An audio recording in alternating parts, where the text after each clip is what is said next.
વડોદરા શહેરના સલાટવાડા વિસ્તારમાં રહેતો 20 વર્ષીય દેવ પિયુષ રાવલે ભારતીય સેનાની અગ્નિવીર પરીક્ષા પાસ કરી રાવલ સમાજ તેમજ વડોદરાનું નામ રોશન કર્યું છે. વડોદરા શહેરના સલાટવાડા વિસ્તારમાં રહેતો 20 વર્ષીય દેવ પિયુષ રાવલે ભારતીય સેનાની અગ્નિવીર પરીક્ષા પાસ કરી રાવલ સમાજ તેમજ વડોદરા શહેરનું નામ રોશન કર્યું છે. વડોદરા શહેરના સલાટવાડા વિસ્તારમાં રહેતા પિયુષભાઈ રાવલના પુત્રએ ભારતીય સેનાની અગ્નિવીર પરીક્ષા ટ્રેનિંગ પાસ કરી. દેવના પિતા ઓટોમોબાઈલ શોરૂમમાં કામ કરે છે, ત્યારે તેની માતા સામાન્ય ગૃહિણી છે. સાધારણ પરિવારમાં ઉછરેલો દેવ પોતાના દમખમથી ભારતીય સેનાની અગ્નિવીર પરીક્ષા અને ટ્રેનિંગ પૂરી કરી આર્મીમાં એન્ટ્રી મેળવી.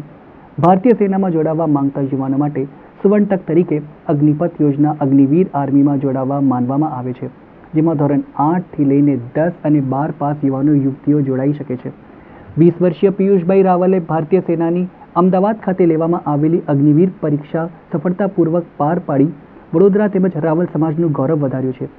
દેવની આ સિદ્ધિ વિસ્તારના લોકો દ્વારા બિરદાવવામાં આવી હતી અને દેવના આગમન દરમિયાન તેનું ભવ્ય સ્વાગત કરવામાં આવ્યું હતું.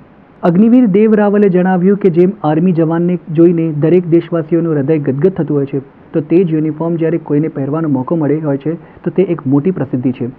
તનતોડ મહેનત અને કઠિન પરિશ્રમથી તમામ સિદ્ધિઓ હાંસલ કરી શકાય છે, તેનું ઉત્તમ ઉદાહરણ પૂરું પાડતો સામાન્ય પરિવારનો અગ્નિવીર દેવ પિયુષ રાવલ.